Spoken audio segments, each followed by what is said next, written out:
नमस्कार दोस्तों, स्वागत है आपके अपने channel UGC net JRF learner में। आज का टॉपिक लेकर के आए हैं वैदिक काल। वैदिक काल से देखेंगे जो एग्जाम में क्वेश्चन बनता है, उस टॉपिक को देखते हैं।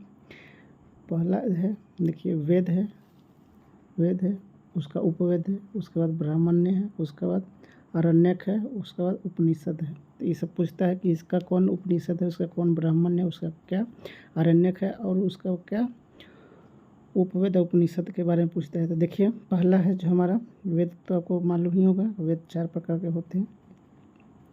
तो देखिए ऋग्वेद है जो पहला है, ऋग्वेद का उपवेद है आयुर्वेद है, उसका ब्राह्मण का है तो ऐतरेय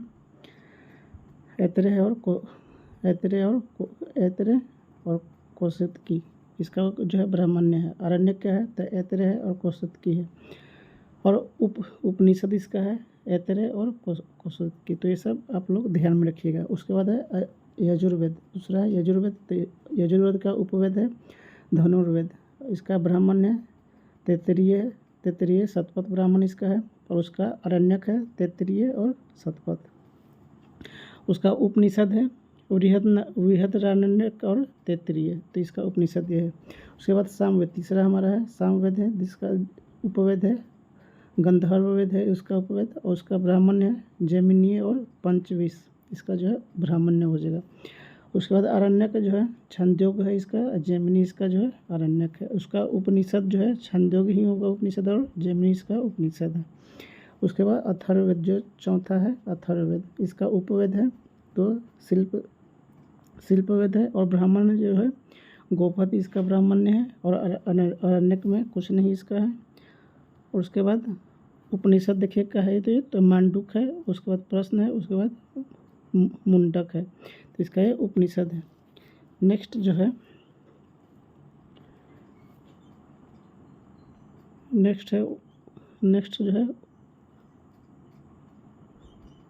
चलिए उपनिषद कालीन जो है राजा है उनका बारे में देखिए। राजा के बारे में दिया हो, मिथिला एक है और एक जनक है। तो मिथिला में पंचाल है, पंचाल का है प्रवहन जबाली, और कैके के है अशोपति, और काशी के है अजातशत्रु। तो ये सब जो है इम्पोर्टेंट है, जो एग्ज़ाम के व्यू से काफ़ी ज़्यादा पूछा जाता है, और मिलान करने के लिए आपको आता है क्वेश्चन में। यहाँ पे दिया गया है, देखिए इसको भी ध्यान रखिएगा। बृहदारण्यक उपनिषद और छंदोग उपनिषद और कंठ उपनिषद। उपनिषद के बारे में पूछता है तो कितने उपनिषद है, तो अपनी उपनिषदों की संख्या 3 दिया गया है, तो आप लोग ध्यान में रखिएगा। नेक्स्ट है वैदिक शब्द है और वर्जित वर्तमान शब्द। वर्तमान में क्या बोला जाता है और वैदिक में क्या बोला जाता था उसके बारे में। तो वैदिक शब्द में देखिए गोधूम को क्या बोला जाता था तो गेहूँ, और व्रीहि को धान। अभी जो बोला जाता है वो धान बोला जाता है। उस समय वैदिक काल में व्रीहि बोला जाता था, अब वर्तमान में धान बोला जाता है। उसके बाद तंतुल को चावल, उसका है दुहिता को दूध दूहने वाली अर्थात पुत्री, मतलब दूध जो दूहती है ग्वालिनी जिसको बोला जाता है। घर में भी महिला जो दूध लोग गाय और भैंस का दूध निकालते हैं उसको जो है दुहिता बोला जाता था पहले, और बोला दूध दूहने वाली अर्थात पुत्री बोला जाता है। यव मतलब जौ, जिसको बोला जाता है जौ, जो पहला मानव द्वारा फसल था वो जौ था। यव जो है जौ बोला जाता है। गोगन या गोहंता, यह है गाय का वध करने वाला यानी अतिथि, मतलब गाय को जो है वध मतलब मार देने वाला, उसको कहा जाता है गोगन या गोहंता। उसके बाद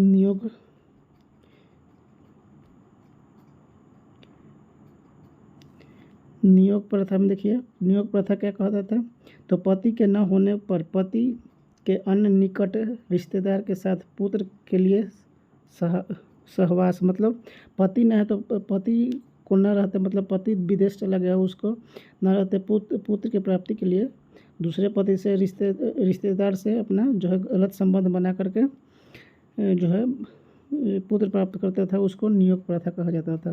तो ये सब आप लोग ध्यान में रखिएगा, ये जो है एग्ज़ाम के व्यू से काफ़ी इम्पोर्टेंट है। तो चलिए नेक्स्ट टॉपिक पर चलते हैं। नेक्स्ट हमारा है वैदिक शब्द है और वर्तमान शब्द फिर है। देखिए वैदिक शब्द में क्षेत्रीय और क्षेत्रीय है, विद्वान ब्राह्मण इसको बोला जाता है। क्षत्रिय को, और द्विज जो है जिसका जन्म 2 बार हुआ हो, उसको द्विज बोला जाता है। ये जो है शाब्दिक अर्थ है। उसके बाद गविष्टि है, गायों की खोज जो है शाब्दिक अर्थ युद्ध, गायों की खोज करने में गविष्टि बोला जाता है। उसके बाद ब्रजपति, चारागाह की अधिकारी को ब्रजपति कहा जाता है। गांव का ये जो है प्रधान होते थे। उसके बाद जन या विष को वैदिक कबीले का जो होता है उनको जन या विष बोला जाता है। नृपत जो है चचेरे भाई और बहन और भतीजे को जो है नृपत बोला जाता था वैदिक काल में। उसके बाद बलि देखिए क्या है, तो राजा को स्वेच्छा मतलब अपने इच्छा से दी गई भेंट, मतलब उपहार जो दिया जाता था, भेंट बोला, उसको जो है बलि बोला जाता था राजा को वैदिक काल के समय में। यह देखिए वेद के बारे में के दिया गया है, तो आप लोग ध्यान में रखिएगा। इसको नीचे कर देखिए, वेद दिया गया है। आप लोग पूछता है कि वेद कितने प्रकार के होते थे, तो ये दिया गया है। आप लोग देखिएगा, एग्जाम के व्यू से काफ़ी इंपॉर्टेंट है। चलिए नेक्स्ट टॉपिक पे आइए। लांगल है, लांगल और वृक तो अभी वर्तमान में इसका हल बोला जाता है, जो खेती करने के लिए। देखिए यहाँ फिगर बनाया गया है, तो देखिएगा फिगर। लांगल इसको बोला जाता था वैदिक काल में, अब बोला जाता है हल। धनव को मरुस्थल। उसके बाद किनास को हल चलाने वाला, मतलब किनास जो किसान बोला जाता था, वो किसान को किनास बोला जाता था। जो हल चलाता खेती करते थे किसान लोग को किनास बोला जाता था। उसके बाद है पन्नी को व्यापारी या गायों के लुटेरे को या व्यापारी को पन्नी बोला जाता था। उसके बाद अनस मतलब बैलगाड़ी को अनस बोला जाता था। उसके बाद पथिकृत अग्निदेव को पथिकृत बोला जाता था, मतलब रास्ता दिखाने वाला अग्निदेव पथिकृत। भीषज जो है वेद। उसके बाद गृहपति परिवार का अयोवृद्ध व्यक्ति, मतलब जो सबसे वृद्ध व्यक्ति हो उसको गृहपति बोला जाता है, मतलब घर का मुखिया एक तरह से समझिए, उसको बोला जाता है गृहपति।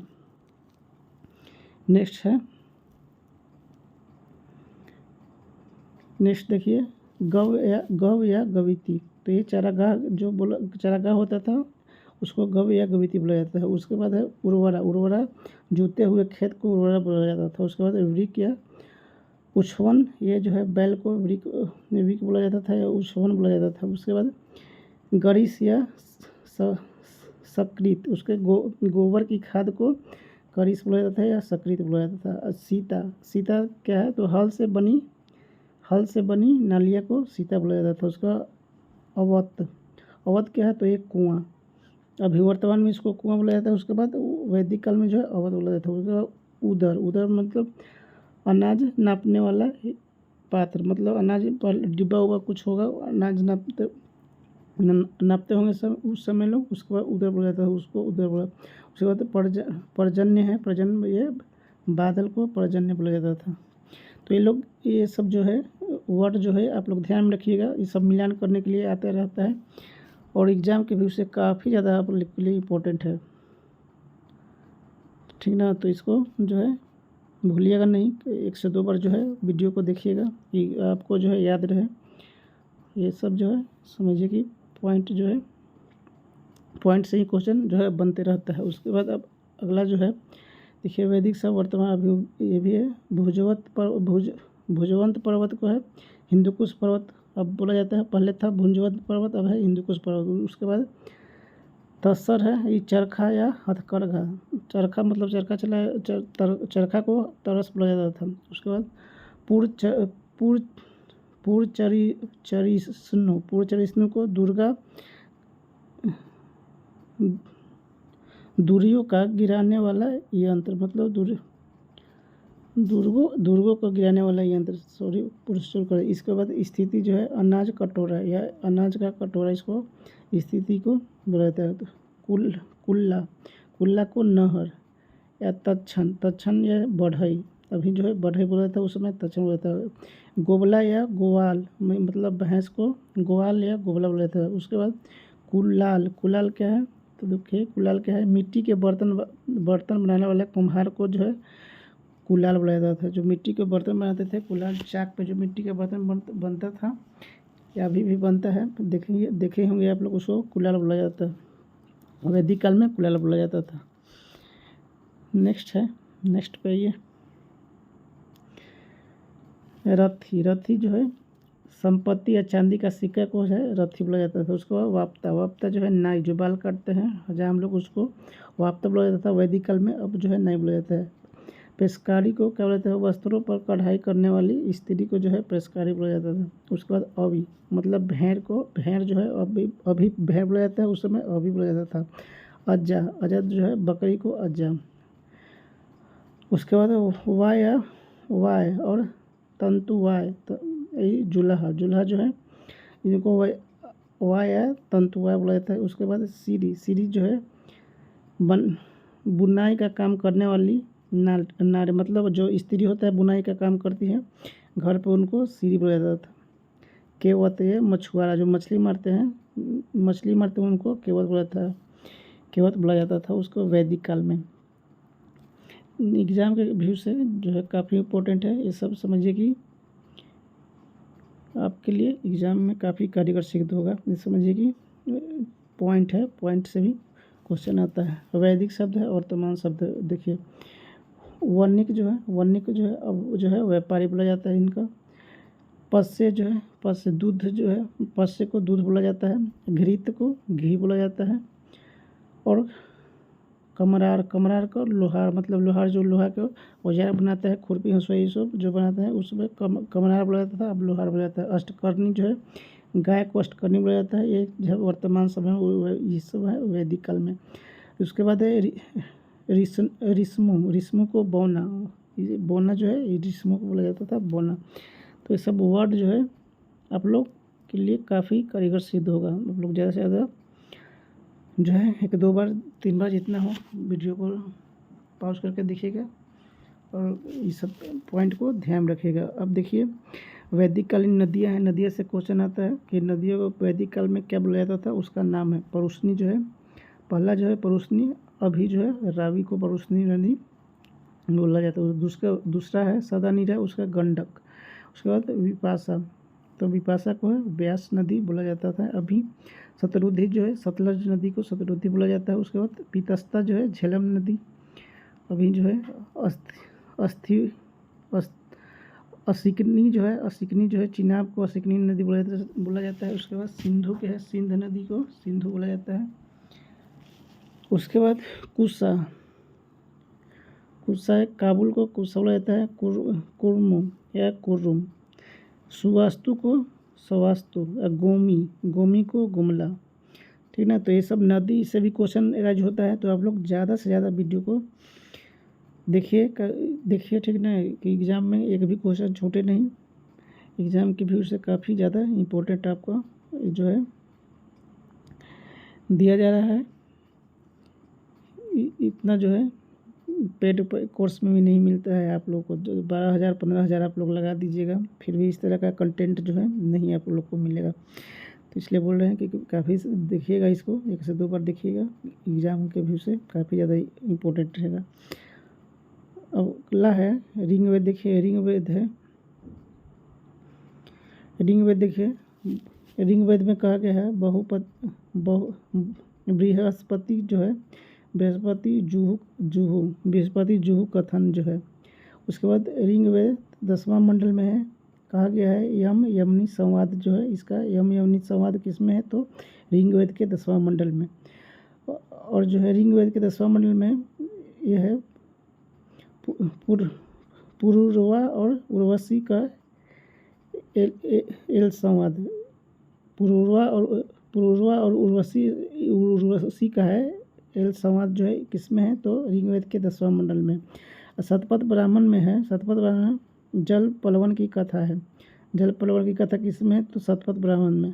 ये मत्स्य अवतार द्वारा मनु की रक्षा, इसमें किससे संबंधित है, मत्स्य अवतार द्वारा है मनु की रक्षा करने के लिए जल पलवन विधि में। उसके बाद शतपथ ब्राह्मण में देखिए दुष्यंत भरत कथा इसमें है, किसमें, तो शतपथ ब्राह्मण में दुष्यंत भरत कथा है। तो आप लोग को ज़्यादा से ज़्यादा वीडियो को देखना है, एग्ज़ाम के व्यू से काफ़ी ज़्यादा इम्पोर्टेंट है। अब देखिए ऐतरेय ब्राह्मण में क्या कहा, देखिए ऐतरेय ब्राह्मण में है अधिक अधिक अत्र उत्पादन करना चाहिए। अधिक अत्र मतलब अधिक संपत्ति जो है उत्पादन, अधिक अन्न जो है उत्पादन करना चाहिए, क्योंकि भूखा लोग न रहे। यहाँ टाइपिंग मिस्टेक हो गया है, यहाँ पे अन्न होगा तो आप लोग देख लीजिएगा। अधिक अन्न उत्पादन करना चाहिए। उसके बाद ऐतरेय ब्राह्मण में सनु सोप अखान्य, इस पे ऐतरेय ब्राह्मण में ये कहा गया है। फिर ऐतरेय ब्राह्मण में ये कहा गया क्या है, तो पुत्र जो है, पुत्र संसार सागर से पार लगाने वाली नौका है। किसमें कहा गया है, तो ऐतरेय ब्राह्मण में कहा गया है क्या, तो पुत्र जो है, पुत्र संसार सागर से पार लगाने वाली एक नौका है। पुत्र जो अच्छा होता है तो ये संसार से सागर को पार कराने वाली नौका का यहाँ पे उदाहरण दिया गया है, नौका से पुत्र के लिए। और ये बृहदनायक उपनिषद में देखिए, बृहदनायक उपनिषद में है याज्वल्य मैत्रेय संवाद जो है इसमें है बृहदनायक उपनिषद में। और बृहदनायक उपनिषद में ही याज्वल्य गार्गिक संवाद है। एक मैत्री संवाद है और गार्गिक संवाद तो किस में है, तो बृहदनायक उपनिषद में। तो ये सब जो है ध्यान में रखिएगा कि किस में क्या पूछा गया है। ये सब जो है एग्ज़ाम में काफ़ी ज़्यादा आने का चांस रहता है। उसके बाद छंदोग उपनिषद में देखिए, छंदोग उपनिषद में है उदालक या वारुणी सवेत केतु। उसके बाद है तैत्तिरीय उपनिषद में अतिथि देवो भव, मतलब अतिथि देवो भव, अतिथि जो है देवता के समान है। उसके बाद तैत्तिरीय उपनिषद में अत्र ही ब्रह्मा है। उसके बाद मुंडकोपनिषद में कहा गया है सत्यमेव जयते। तो इसे क्वेश्चन में पूछते रहता है कि सत्यमेव जयते किससे लिया गया है, तो मुंडकोपनिषद से। तो ये ज़्यादा जो है काफ़ी इंपॉर्टेंट है, तो कि मुंडकोपनिषद सत्यमेव जयते किससे लिया गया है, तो मुंडकोपनिषद से। तो ये काफ़ी ज़्यादा ध्यान में रखिएगा, एग्जाम में पूछने का काफ़ी ज़्यादा चांस रहता है। मुंडकोपनिषद में कहा गया है यत्र जो है टूटी नौका जिस पर बैठा भाव सागर से पार नहीं उतारा जा सकता है। तो यही कहा गया मुंडकोपनिषद में कहा गया कि टूटी नौका जो है जिस पर बैठकर भाव सागर से पार नहीं होता है, उतारा जा सकता है। तो मुंडकोपनिषद में इसका जो है टूटी हुई नौका का जो है एग्जाम्पल दिया गया है मुंडकोपनिषद में। तो ये सब जो है एग्जाम के व्यू से काफ़ी इंपॉर्टेंट है, आप लोग ध्यान में रखिएगा। नेक्स्ट है कंठ उपनिषद। कंठ उपनिषद में है यम नचिकेता संवाद का वर्णन किया गया है। तो किसमें, तो कंठ उपनिषद में। पूछता है कि यम नचिकेता का संवाद किससे है, तो कंठ उपनिषद में। केन उपनिषद में देखिए क्या है, तो केन उपनिषद में उमा हेमवती व्याख्यान जो है, हेमा का उमवती का व्याख्यान किया गया है। छंदोग उपनिषद में देखिए, छंदोग उपनिषद में तत्वतम 80 छंदोग उपनिषद में है। बृहदनायक उपनिषद में है अहम ब्रह्मसि। और ऋग्वेद में है अस्तोमा सदगम। तो ऋग उपनिषद के क्या है, तो अस्तोमा सदगम है। पूछता है कि कौन सा ये जो है किससे लिया गया है, तो ये आप लोग जो है एग्जाम में ध्यान में रखिएगा। चलिए नेक्स्ट है, सॉरी यहाँ पे सुधार लीजिएगा, ठीक ना, टाइपिंग मिस्टेक हो गया है। चलिए नेक्स्ट हमारा है बृहदनायक उपनिषद तमसोमा ज्योतिर्गमय, मतलब अंधकार से प्रकाश की ओर ले चलो, इसका अर्थ होता है तमसोमा ज्योतिर्गमय का। बृहदनायक उपनिषद में है सर्वे भवन्तु सुखिमय और सर्वे सन्तु निरामया। उसके बाद अथर्ववेद में है पृथ्वी शत्रु, वैदिक राष्ट्रीय गीत है। पृथ्वी शत्रु क्या है, तो वैदिक काल का ये राष्ट्रीय गीत है पृथ्वी शत्रु। उसके बाद अथर्ववेद देखिए युद्ध का प्रारंभ मनुष्य के मस्तिष्क में होता है। मतलब जब युद्ध राजा से होता था, तो राजा लोग लड़ते थे, तो उस समय जो युद्ध का प्लान जो है मस्तिष्क में अपना बनाते थे, किस युद्ध में किस तरह से लड़ा जाएगा। तो ये अथर्ववेद में ये कहा गया है कि युद्ध का जो है प्रारंभ जो है मनुष्य के मस्तिष्क में, मतलब दिमाग में ही होता है, ठीक ना। उसके बाद अथर्ववेद में देखिए भूमि माता पुत्र अहम पुथिया मतलब भूमि जो है हमारी माता है, ठीक है ना, अथर्ववेद में कहा गया है। नेक्स्ट हमारा है, इस वीडियो में इतना ही। Thank you for watching. तो चैनल पे बने रहें, वीडियो को सब्सक्राइब कर लें और बेल आइकन को प्रेस कर दें। Thank you for watching video.